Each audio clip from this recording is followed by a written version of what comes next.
Then last night we had our powwow, so we've had a jam-packed week. So again, we want to thank everybody for being able to be here and being with us this week. But at this time, of course, we always want to start in a good way, as we always do. So I've actually asked my partner in crime to come up and say a few words and to offer up our prayer, Mr. Nick Wapipaw. Big round of applause.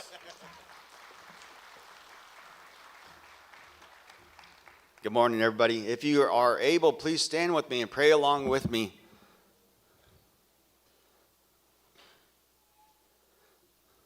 Our gracious Heavenly Father, I thank you for bringing us this far. Lord, you saw fit to bring us all together at this place in Durant, Oklahoma. I ask for blessings upon all the people that you see here today, everybody that's gathered, all the prayers that are being said to you right now in this group here, Lord. I ask that you hear those prayers, answer those prayers. Somebody right now here today is asking you for help, Lord. Something's heavy on their heart, heavy on their mind. Hear that prayer, Lord, and help them with whatever they're going through right now, Lord. Watch over our families that we leave at home as we try to work to improve the health of all American Indians and all of our people. I ask that you bless those people that we're working for, those tribes that we're working for, especially this Choctaw Nation, who's our host here, Lord. I ask that you bless the staff of the Southern Plains Tribal Health Board, my work colleagues, answer the prayers that they have for our workplace and our mission and our vision. And I ask that you bless all of our American Indians who are dealing with health issues. Maybe they're dealing with something that's affecting their future and future generations. Help us all to be of one mind going forward to help each other and make sure that our kids, grandkids, and great-grandkids have a wonderful life, and most of all, keep our culture alive. I give you praise and glory, Lord, and I thank you for all your blessings, and I ask that you bless everything else that we do here today and make sure that we all make it home safe. Amen.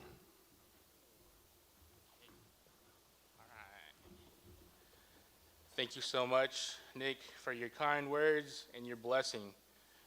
I can't think of a better way to start our day and for us to be able to come together in prayer. Prayer is always good. We should pray often.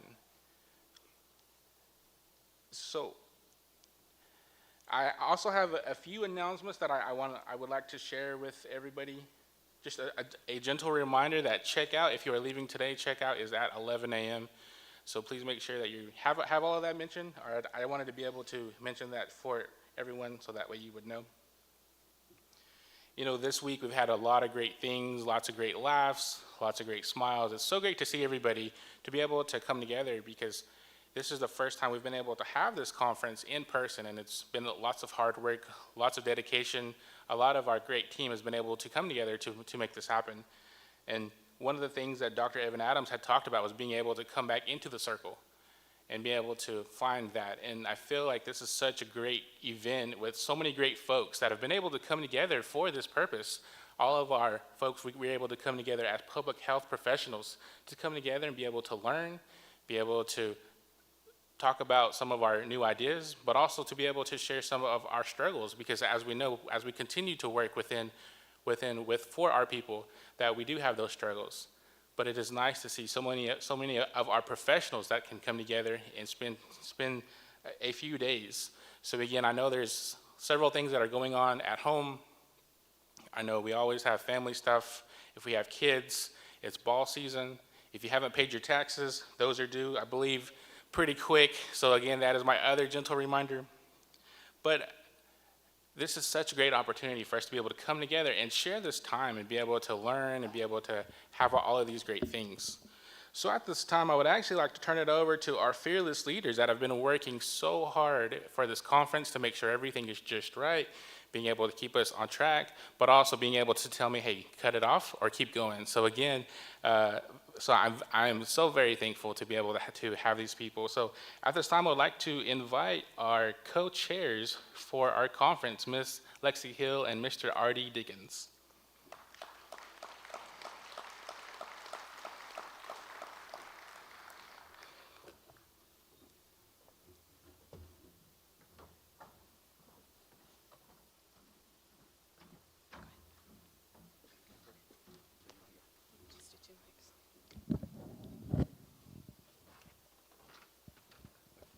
Well, good morning and welcome, and thank you so much for attending our 15th annual Public Health Conference. Man, this thing has grown so much, and man, we just thank you for your attendance and coming and being part of this. We love putting this on. It's a lot of work, a lot of things and effort go into this. It's amazing. We spend a whole year for just a couple days to hang out with you guys, but we love doing it. We're glad to have you. And I got a quote here. Former NFL coach and Super Bowl winner and NASCAR team winner, Joe Gibbs was asked, what was it, the similarities by being at the top in both sports? And Joe Gibbs replied and said, one of the most important things that he found out throughout the whole process is you win with people. So at this time, I would like to take this opportunity and honor our staff for all the work they do. First off, I'd like to recognize Ms. Lexi Hill for all her hard work. She's done a lot of heavy lifting and keeping us in line and keeping us on track. She's done an excellent job of that, so please give her a hand. Also, I'd like to recognize our SPTHB staff. If you are a staff here, please stand up. You guys make this possible. We cannot do this without you. Thank you for the MCs, everybody from top to bottom that has been involved, that has really contributed, stepped in and filled in the gaps when needed, and so thankful for them and all their efforts and putting up with us, having meeting after meeting after meeting to make sure everybody understands what's going on, clarifying everything. We're so thankful and we're just awesome. It's awesome to have you guys here, and we're looking forward to seeing you guys in 2024.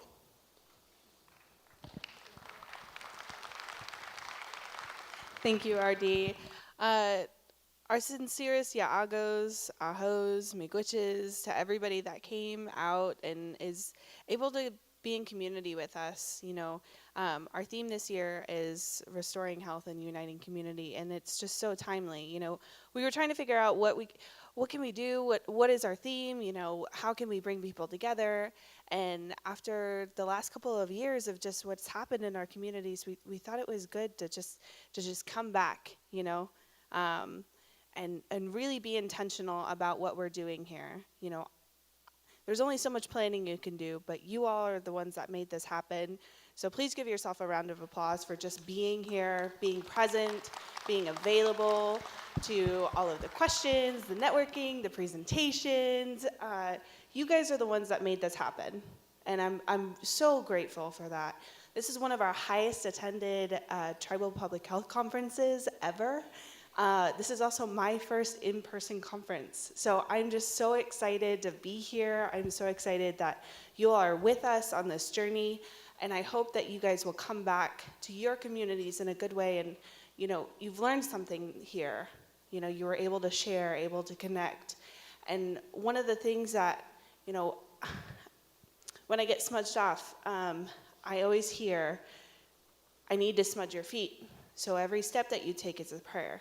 And I hope that when you go out of here, every step that you take back to your communities is like a prayer. You carry what you learned here these last couple of days, and you take that, and you learn something, and you're able to maybe adapt something and make a change, you know, whatever that is. We hope that you're able to go back to your communities just a little bit better than you came here, you know, and that's what we want to do. That's how we want to show up for you all. So just again, thank you so much to our staff. Thank you so much to Choctaw. We just really, really appreciate you all being here. And Yaago, thank you. We're going to do some raffles. All right. Do we got some raffle tickets to draw from? Don't get mad if you don't win. And is this for your conference admission next year? So we have 2 conference registrations and hotel stays for 2024, which is going to be at the Hard Rock Casino in Catoosa. So if you guys win this, just come up here and Aaron will get your information and we'll get you registered for next year.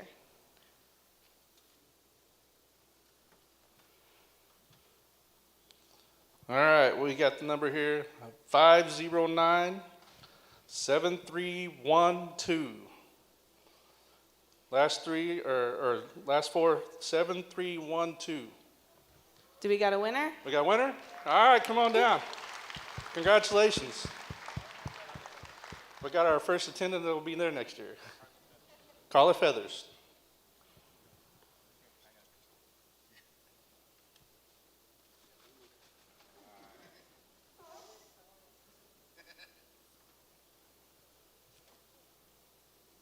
All right, for the next one, for our next number is 509-7539.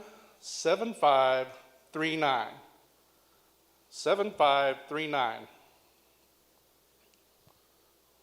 Anybody? Check your tickets. There we go. We got All another right. winner. I feel like the price is right. Come on down. So congratulations to them. The next thing that we have is a Galaxy tablet it's from Samsung, correct? Okay. And a cover. All right.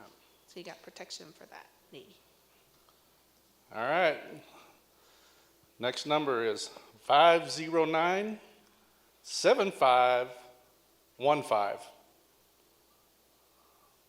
7515. Ooh, we got a winner. All right, there you go. Come on down. Congratulations.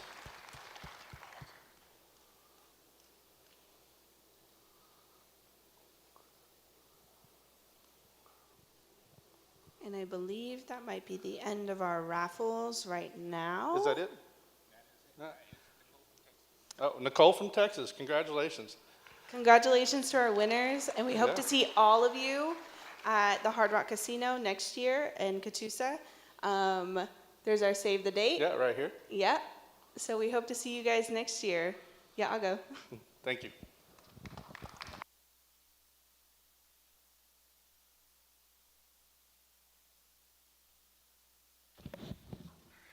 Thank you, sir. Once again, let's give these guys a round of applause for all of their hard work, making sure everything is being done. They've been working extremely hard in addition to their other tasks. So again, thank you so much for all of your dedication, and also for all of our staff that have been able to be here, having the long days, but still being here and smiling and being able to provide or make sure that we have the best possible conference. In regards to our raffles, I also wanted to mention we will have a couple more raffles this afternoon, and we will have some raffles this afternoon for our gratitude ceremony. So we'll have some after our keynote, and we'll also have a few more this afternoon.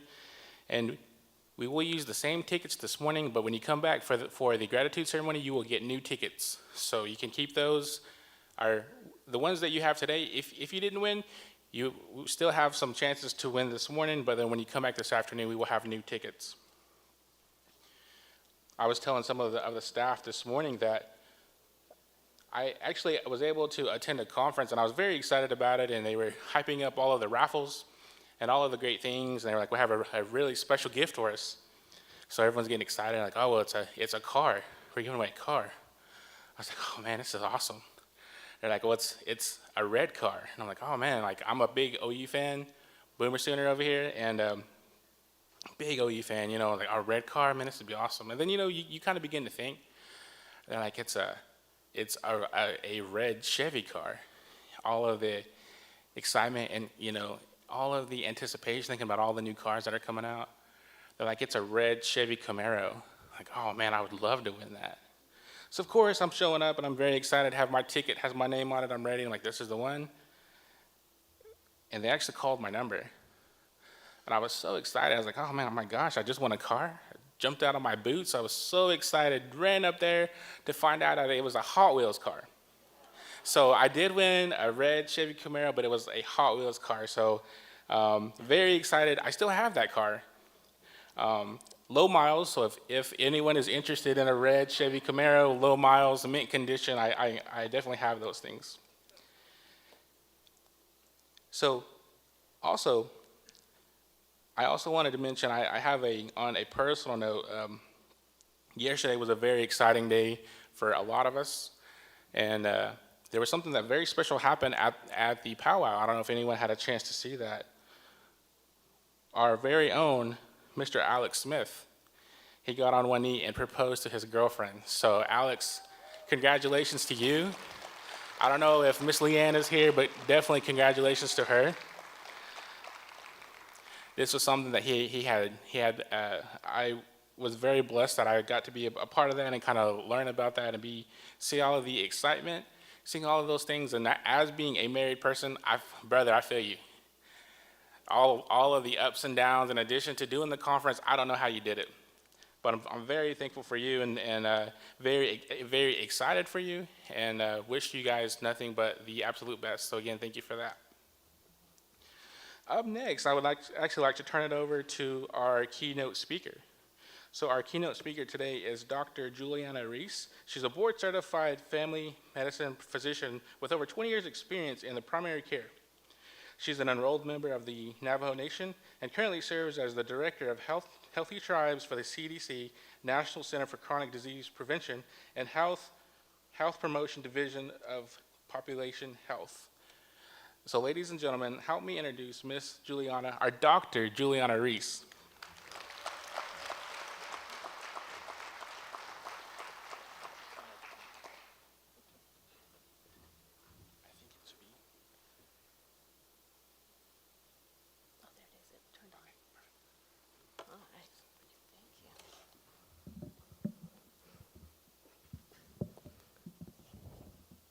Okay, I need a short people mic here. Sorry. I need a box. Good morning, everyone. Wow, this is such an amazing experience to see everyone. This is the first time I've been to this conference, and I just want to tell everyone how impressed I am with the coordination, the hospitality, the professionalism. It's just been an incredible experience for me and my staff from CDC, and so thank you all. Thank you to the Choctaw Nation. Thank you to the Southern Plains Tribal Health Board and to all the individuals that helped to plan and coordinate this event. Very outstanding job. Thank you so much.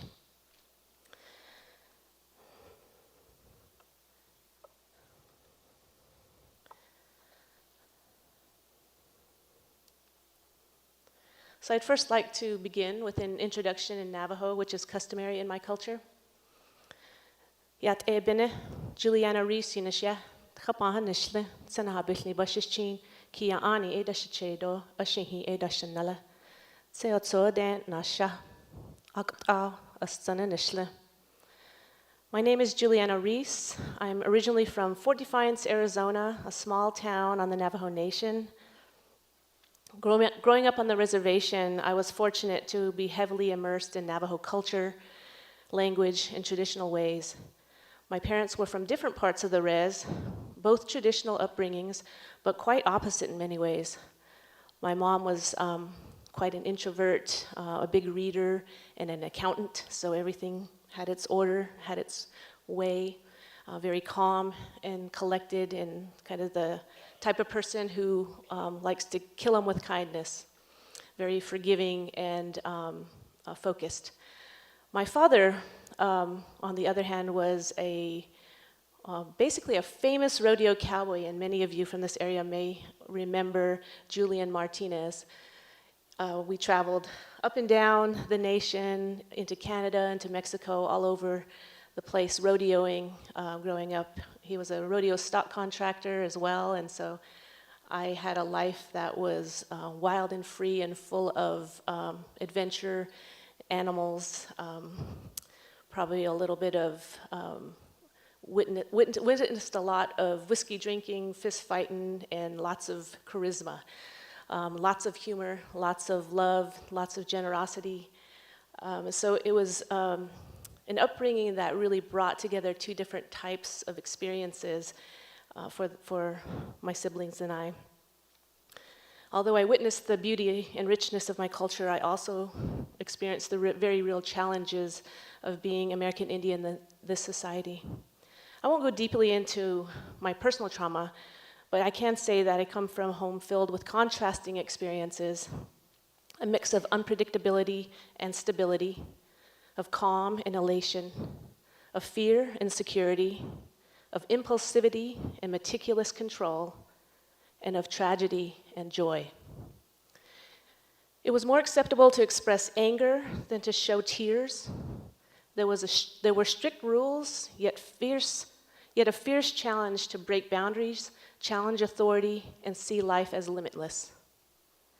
There was always work to do, rarely idle time, with an expectation of courage, toughness, excellence, and perseverance. Through all this, humor was pervasive. I always knew I was loved and cherished. I see now that having these two opposing themes in my life helped me to think of things more broadly and forced me to practice finding balance. At times I felt there was little to no guidance, but things tended to work out. It wasn't until quite later in my life that I realized this was due to my traditional cultural values that were instilled in me from my family, my parents, my community, and my ancestors. I'm often asked what led me to a career in medicine and public health, and I must say it's a bit of an innate response, derived mostly from my Navajo cultural heritage. In Navajo, the concept of Hojon is at the center of all that we continually strive for in life. It can be defined as balance, harmony, beauty, or even peace. This concept in many ways parallels the notion of equity. Equity and fairness are foundational elements for medicine and public health. This is what drives my passion. My public health journey has been deeply rooted in my Navajo traditional culture and my desire to improve health and wellness in American Indian and Alaska Native populations. It's been quite deliberately focused on building my skills to best serve American Indian and Alaska Native communities as effectively as possible.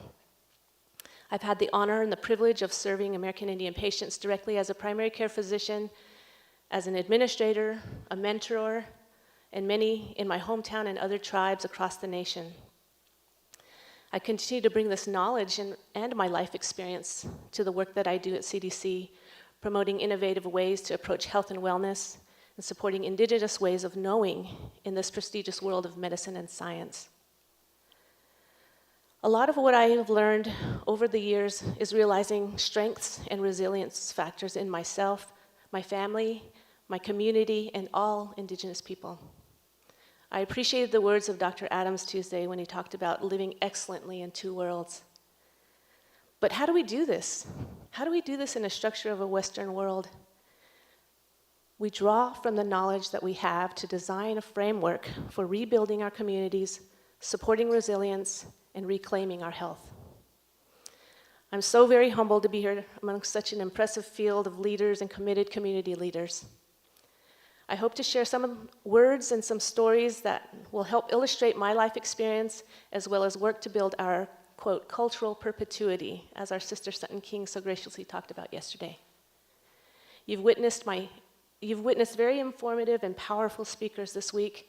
My hope is that you will gain knowledge, inspiration, and some ancestral energy to tell your truth, to build your community, and to reclaim your health.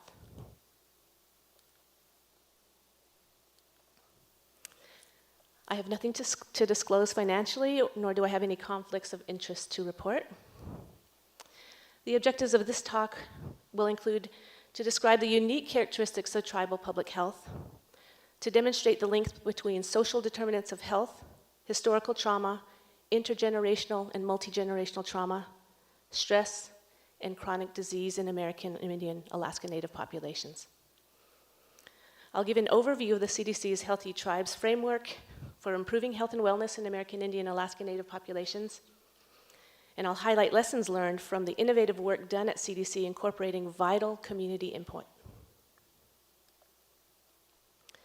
Before we launch into some of the pearls of wisdom we've gained by listening to the community, it's important to review a few historical facts that will set the stage for understanding health disparities of American Indian and Alaska Native populations and what makes them unique to the public health field. American Indian and Alaska Native tribes have had a long, complicated relationship with the U.S. federal government. Since the formation of the Union, Indian tribes have been recognized as sovereign nations by the United States. This has resulted in the transfer of land under treaties, contributing to the formation of the federal Indian relationship. Federal programs and services that benefit American Indian and Alaska Natives are based on this unique government-to-government relationship that is political and legal, not race-based, like other ethnic groups in America.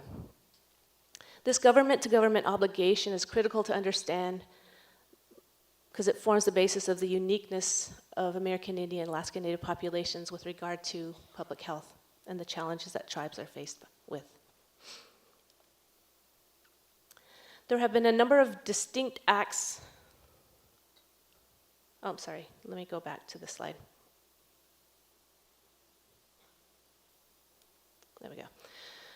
There have been a number of distinct acts, policies, and laws enacted throughout history that have had devastating impacts on American Indian and Alaska Native communities. I'll do a brief overview of some of the more significant ones. I deliberately include these slides, these next few slides, not only for awareness, but for acknowledgement. Coming from a federal agency, it's imperative that this history be acknowledged as it plays a significant role in the health and in the healing of American Indian and Alaska Native populations and our surrounding communities. Then, and only then, can we begin to find ways to collaborate, establish trust in our efforts to support and rebuild our communities. In 1830, the Federal Indian Removal Act was implemented. This federal policy authorized President Jackson the right to make, quote, land exchanges by forcibly removing the 5 tribes, Cherokee, Creek, Chickasaw, Choctaw, and Seminole, from their ancestral lands against their will. Over the next several decades, more than 40 tribes were removed from Indian country, an area that now comprises the entire state of Oklahoma. President Jackson rationalized the removal program as a benevolent effort that gave the American Indians one last chance to assimilate and give up their culture. In President Andrew Jackson's address to Congress, he told lawmakers, quote, "Surrounded by our settlements, these Indians have neither the intelligence, the industry, the moral habits, nor the desire of improvement which are essential to any favorable change in their condition. Established in the midst of another and a superior race, and without appreciating the causes of their inferiority or seeking to control them, they must necessarily yield to the force of circumstance and ere long disappear." End quote. This act set the stage for much more to come. In 1851, the U.S. Congress passed the Indian Appropriations Act, creating the reservation system to move Western tribes onto reservations. These reservations were established to make sure the remaining tribes converted to Christianity and became more Americanized. Within reservation borders, American Indians were not allowed to leave except by permission. Those who left were arrested and severely punished or killed.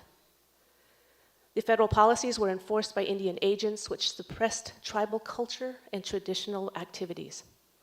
This resulted in overpopulation of reservation lands, which caused food insecurity and other issues.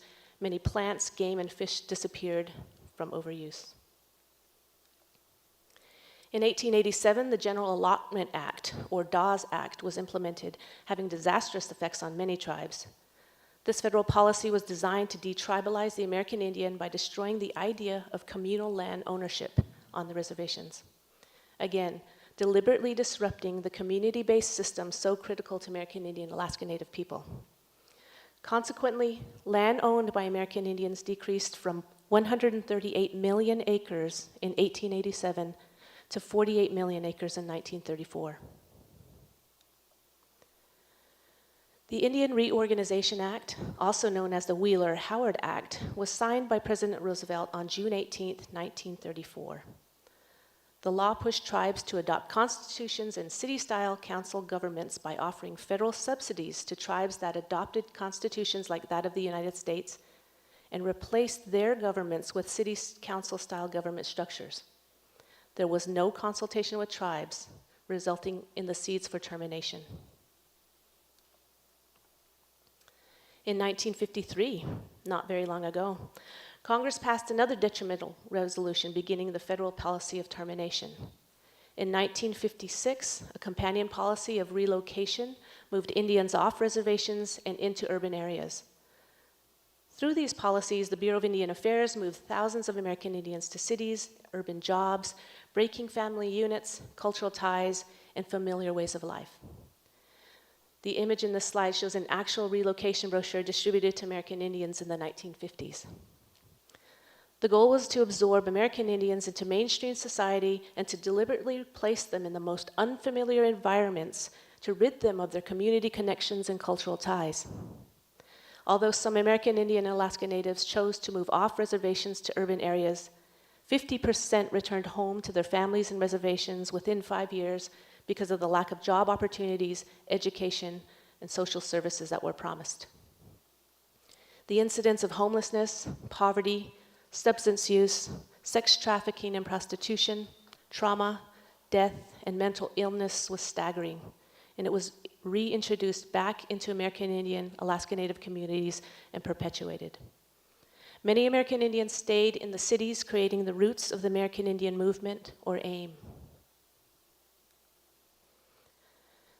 Historical trauma for American Indians can be traced back hundreds of years to the onset of colonization, long before the formation of the Union even. Historical trauma is often discredited as events in the distant past with minimal to no impact on current and future generations. This is absolutely untrue. Despite historical evidence of distant trauma, much of this trauma is quite recent and continues in both blatant and subtle forms. Maria Yellowhorse Braveheart described much of this in her work. We can all imagine what life is like for our ancestors, but many of you do not need to look far to know these atrocities. My parents were both boarding school survivors. My mother was sent to Chicago during the Relocation Act with devastating experiences that forced her to escape, somehow finding her way back to the res. Many of our elders grew up in a time when the basic foundation of social life that bonded Native culture and communities together was damaged. This included language, values, ethics, and belief systems. Art, ceremonial objects, rituals, prayer, and healings were forbidden and condemned as a result. Many traditional practices were lost as a living part of American Indian culture. American Indian Alaska Natives lost the right to speak and learn our languages, sing our songs, learn from contact with elder knowledge, connect with nature, bond with our community, and pursue traditional means of survival. The link between historical trauma and the disproportionate health disparities we see today in American Indian Alaska Native communities is evident, but the impact does not stop here.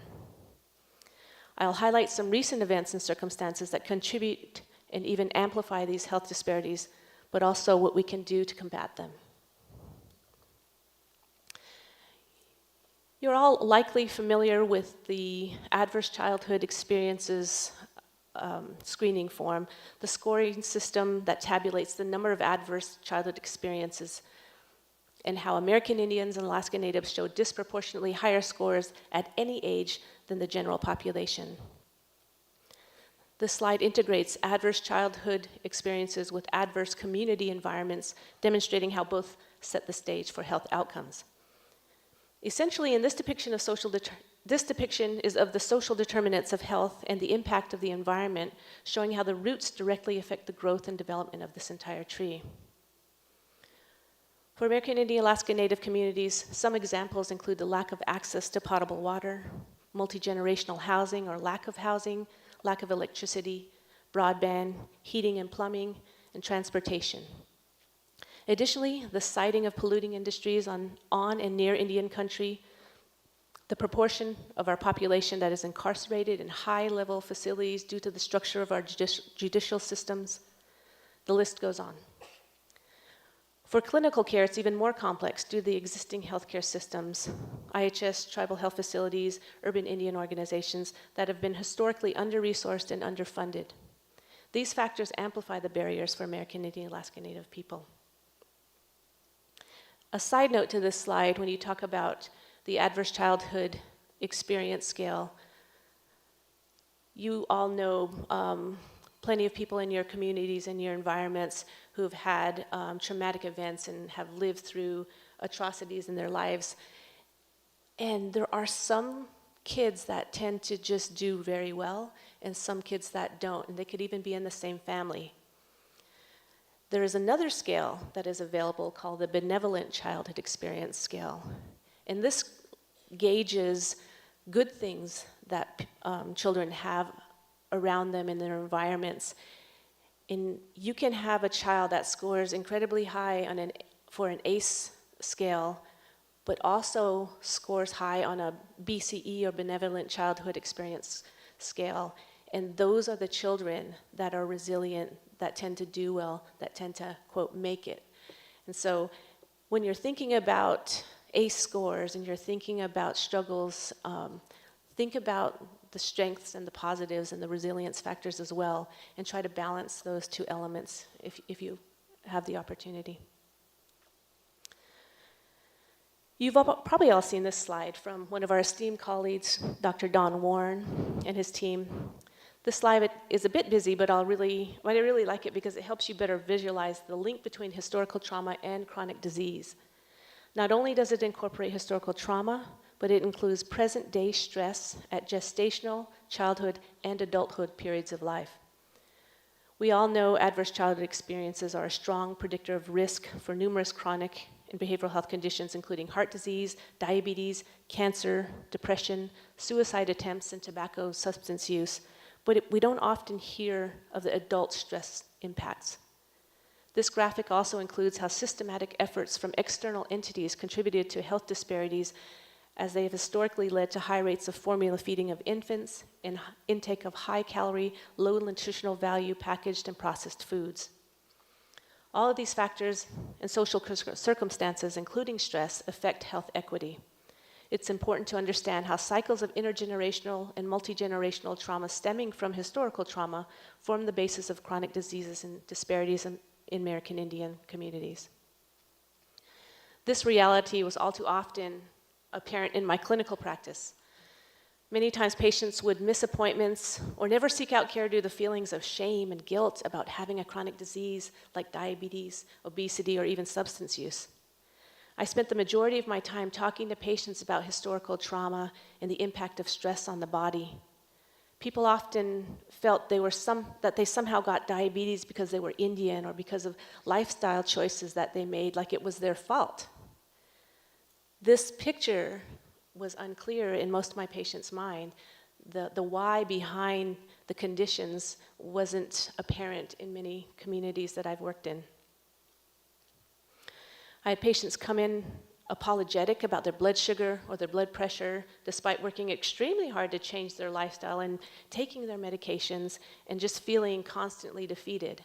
This, of course, affected me, and how can I do things differently? How can I approach this and help people understand why this is and what we can do to change?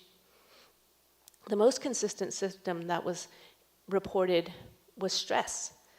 Financial stress, food insecurity, employment, feelings of inadequacy and hopelessness.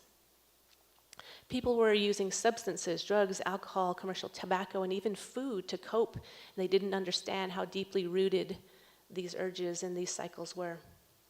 Imagine a young developing brain exposed to a traumatic event. What happens? Your body responds by releasing stress hormones, cortisol, and adrenaline, to name a couple, designed to support your immediate physical response to that event, to run or to fight. These events are meant to be few and far between, so the hormone levels would typically return to the normal state.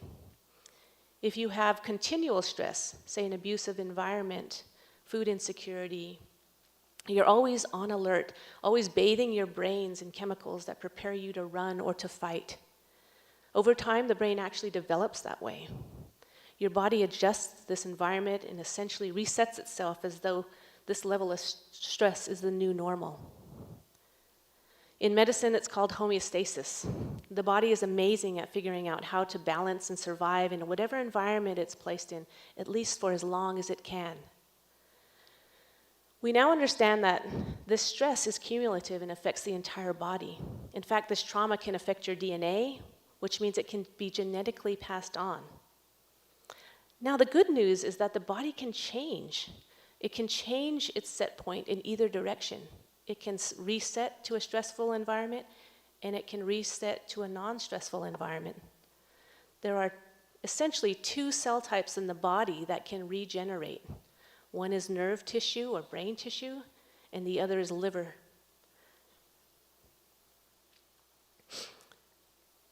It, of course, depends on what's happening with your stress response and in your environment. The most promising change can happen in utero and in the developing brains of our youth, but this does not mean that all is lost for the adult population. This is our way to start reclaiming our health, but how do we do this in an environment that does not change? It's pretty impossible. Most of my patients were making tremendous efforts to eat healthy, but what does that mean? What is healthy? What does it look like in the context of a person's world? What are the food systems like?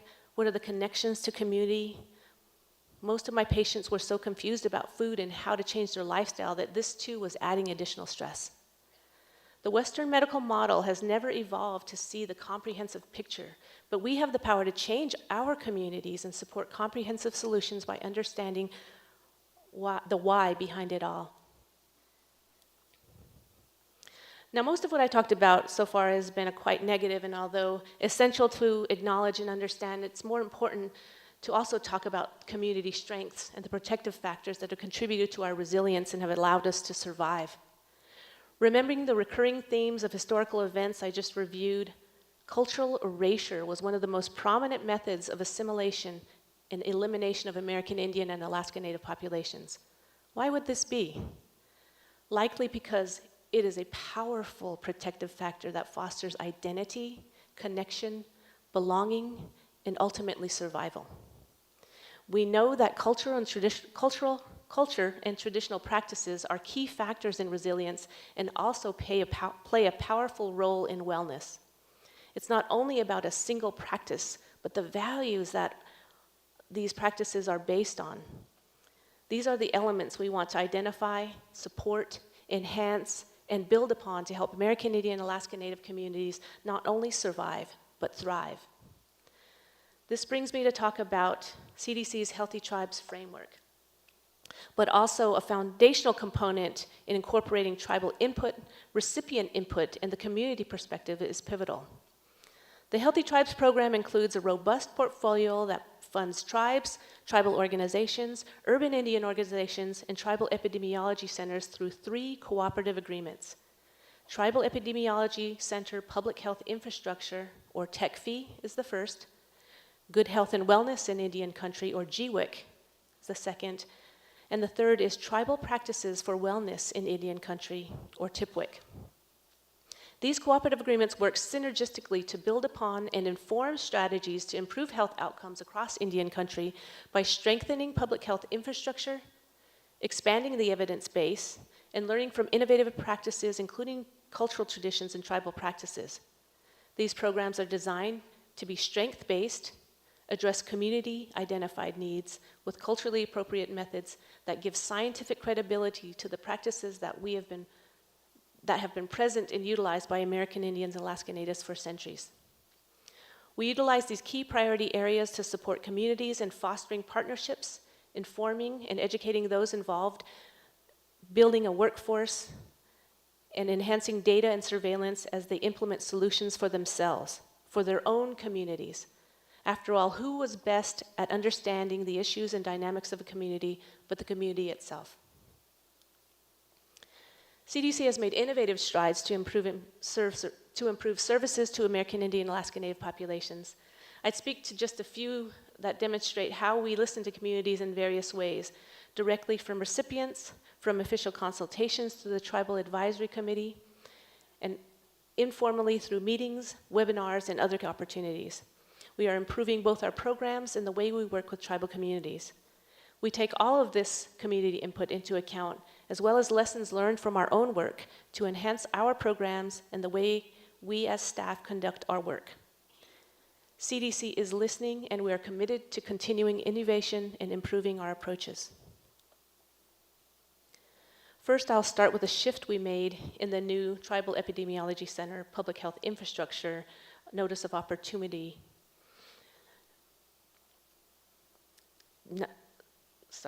First, we'll start with a shift we made in the new TechV NOFO that we feel better enables the techs to support the tribes they serve. Using learning from the first round of funding, we created more of a focus in this current round on how techs are not only building their own infrastructure, but also demonstrating how they are helping the tribes that they serve. Another example of gaining valuable knowledge to inform our work is a series of talking circles that we conducted to better serve tribal communities and recipients in the final 2 years of our Good Health and Wellness in Indian Country Cooperative Agreement. As you are aware, GWIC uses evidence-based activities to affect policies, systems, and environmental changes that support population-based health improvements across communities. The areas of focus are obesity prevention, commercial tobacco cessation and prevention, diabetes prevention, and heart disease and stroke prevention. This work is being conducted across the country through 16 Component 1 awards, which fund tribes and urban Indian organizations, 11 awards which fund tribal organizations who are then responsible for allocating half of those funds to tribes in their service areas. Currently, there are over 90 sub-awards, and one Component 3 award which funds a tribal organization that serves as the GWIC Program Coordinating Center, which supports peer learning, evaluation, and communication across all Component 1 and Component 2 recipients. We are in our second cycle of GWIC and are continuing to learn from the community on how this program is meeting the needs, supporting strengths to better fit tribal communities as they work to address chronic disease. We intend to share these critical lessons with the rest of CDC as well. The third and final cooperative agreement in the Healthy Tribes portfolio is the Tribal Practices for Wellness in Indian Country, or TIPWIC. TIPWIC focuses on building resilience in a culturally relevant way using a community cultural component to encourage and support tribal practices that build resilience and connections to community, family, and culture. TIPWIC is an innovative, groundbreaking program, really the first of its kind to be supported at CDC. We all know American Indian and Alaska Native people have been using tribal practices as a way of life, unity, connection, strength, and survival for thousands of years. These cultural practices are deep-rooted forms of resilience, and with these teachings come balance, health and wellness for the individual, community, and all living things, including the earth. The aim of TIPWIC is to support and identify these cultural protective factors that reduce risk factors for chronic disease and promote wellness among American Indian people. We've just started a new cycle of TIPWIC, and through this program, we'll be working in collaboration with our 36 recipients to help us build an indigenous framework over the course of the 5-year cooperative agreement, which we intend to use to guide our future programming efforts. I'm so very privileged to work in a field that addresses health disparities from a holistic perspective, incorporating social and historical determinants of health as a means of advancing health equity. Being able to implement innovative, culturally appropriate approaches that support culture as a means of health and wellness is so incredibly meaningful to me. Not only does this work help establish the scientific credibility for culture as medicine, for culture as health, it allows the communities we serve to define their strengths, their needs, and their solutions. This is ultimately more effective and more sustainable because it just makes sense. It also provides us with new perspectives and approaches that may not be common or familiar in the Western scientific world, but are applicable in almost any community. As scientists and leaders, we have an opportunity and even a responsibility to do things differently, incorporating themes of social justice and indigenous ways of knowing into our framework. In turn, we can make a meaningful difference, and this is how we begin to reclaim our health. I'd like to end with this slide because it seems to epitomize our Healthy Tribes approach. Nothing about us, without us, is for us. We all need to keep this in mind as we tap into the power of community and advance our efforts towards health equity in any community that we serve. As we build and honor our cultural perpetuity, our responsibility of passing on our cultural knowledge, we know each generation has had it just a bit easier than the one before in many ways. What my great-grandmother experienced was much more horrific than what my grandmother lived through, and what we have experienced is likely just a bit less traumatic than what our parents experienced. In addition, the ramifications for speaking out and instituting change were much harsher, often fatal for our ancestors, for our great-grandmothers and our parents. As we stand on the shoulders of all those before us, we must remember that our ancestors, our grandparents, and our parents left us with far more than scars. Thank you.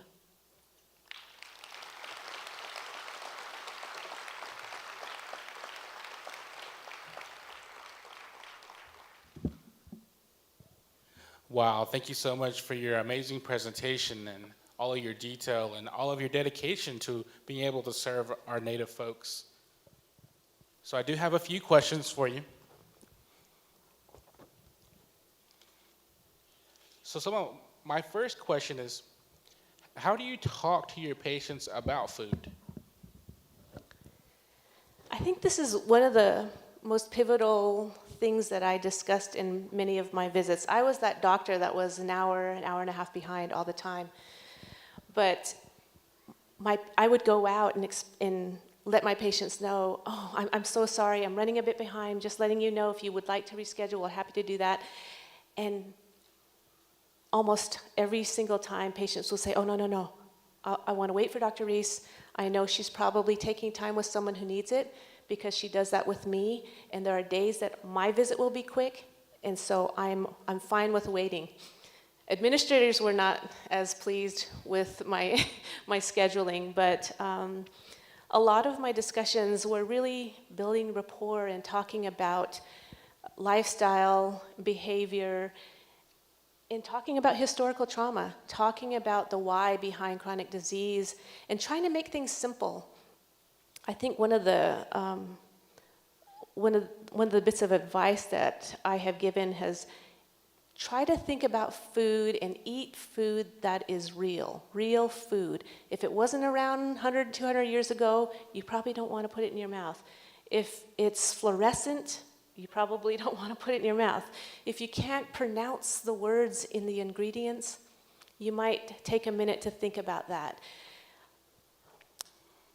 As Indigenous people, we've had so many advances in medicine and there are so many roots that are used in other fields that were taken from our people and our ways of knowing.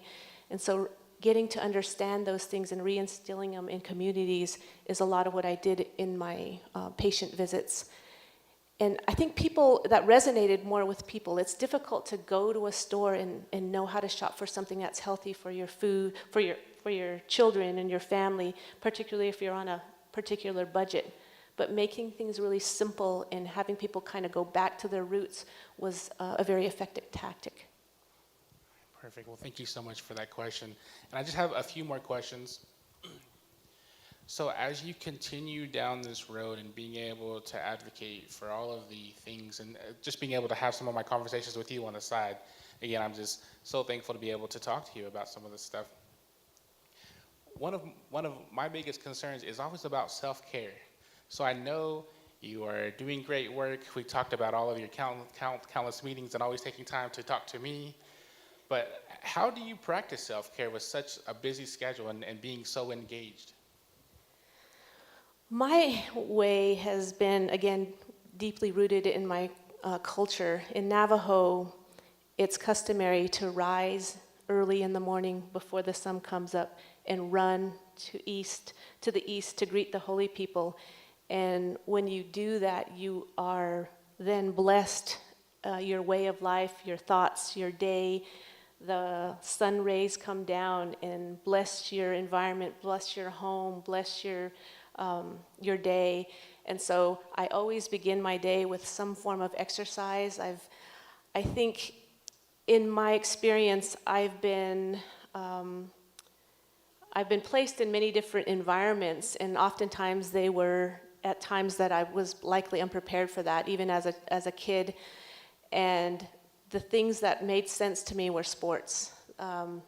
You didn't have to speak the same language. You didn't have to have the same culture to play sports. And so I've always incorporated activity and movement in my self-care. So I think that would be the one for me. So what kind of sports do you like to play? Oh gosh, well, I grew up rodeoing, so I love animals and competition. I came from I was the starting point guard on the Window Rock Fighting Scouts high school basketball state championship team. So, of course, in Indian country, basketball is big. Basketball is always my passion, volleyball, track.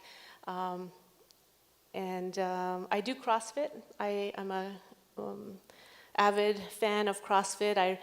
My husband and I started essentially a CrossFit gym in my hometown in Fort Defiance, Arizona.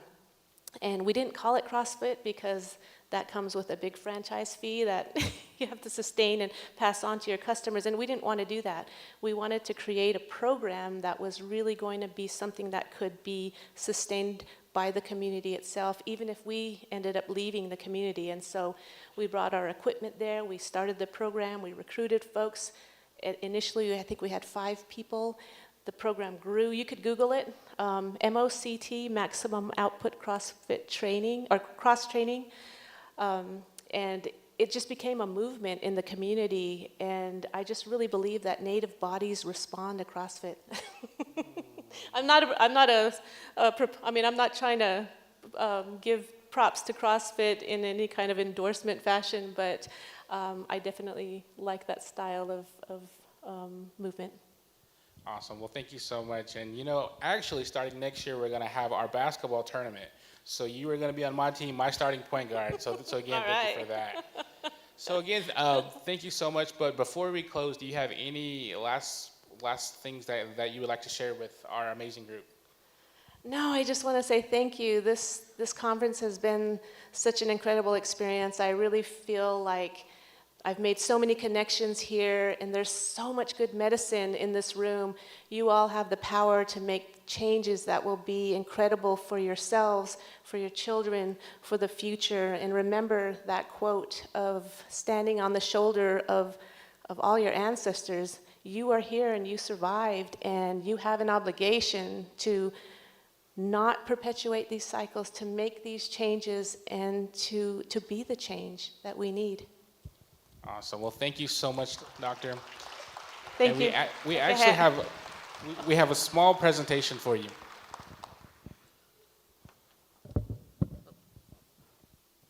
Let me do this here. Oh my God.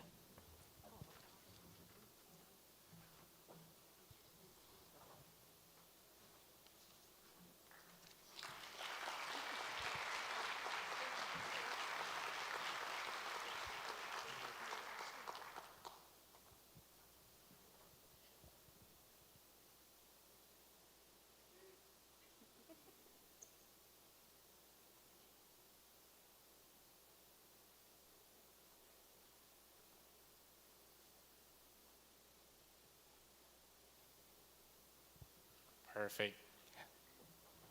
Can we give one more hand for our keynote speaker this morning, Dr. Juliana Reese?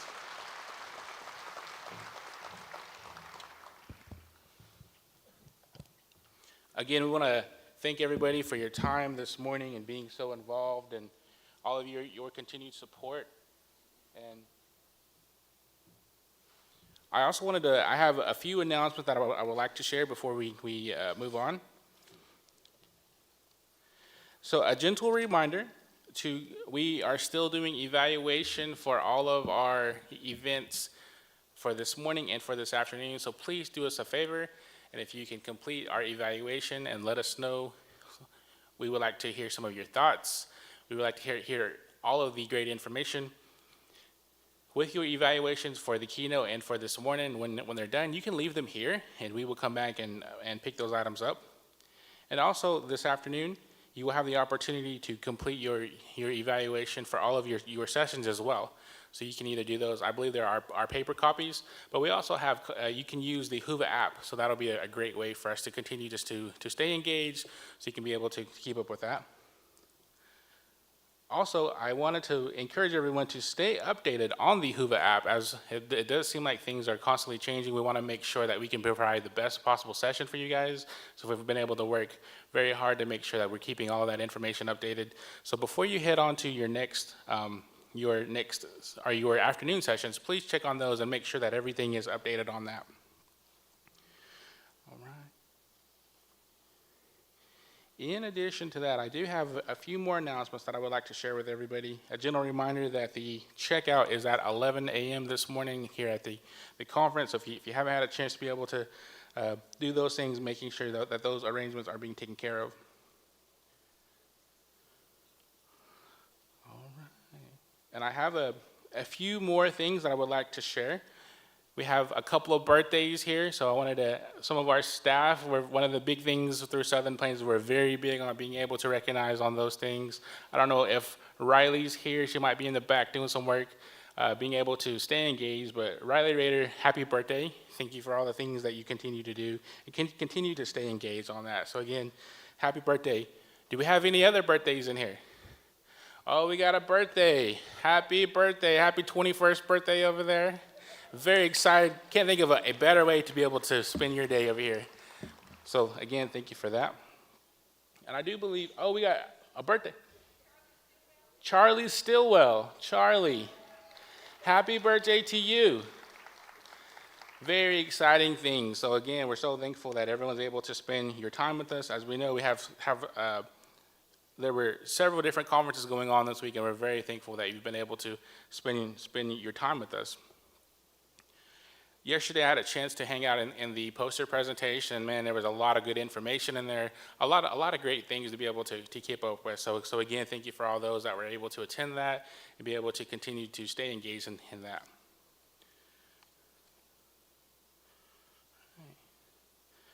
So let's get Aaron, are we ready to do some raffles? Oh. Hold on 1 second. We're going to make some changes on the fly here, so we're always constantly staying updated. Yep. All right, as we get those things situated, I also wanted to remind people that we have some breakout room changes. So again, stay engaged on that Hoover app to make sure that we're having all of those pieces and keeping all of that information updated. And in addition to that, I also wanted to remind people that this afternoon we will be having our gratitude ceremony. We are able to give away a couple of amazing awards, so we'll be having those things this afternoon. And in addition to that, we will also be able to provide some more of those raffles. So we are still working very diligently to make sure that we're getting all of those raffles taken care of, getting those things situated, and making sure we're able to provide the best possible conference.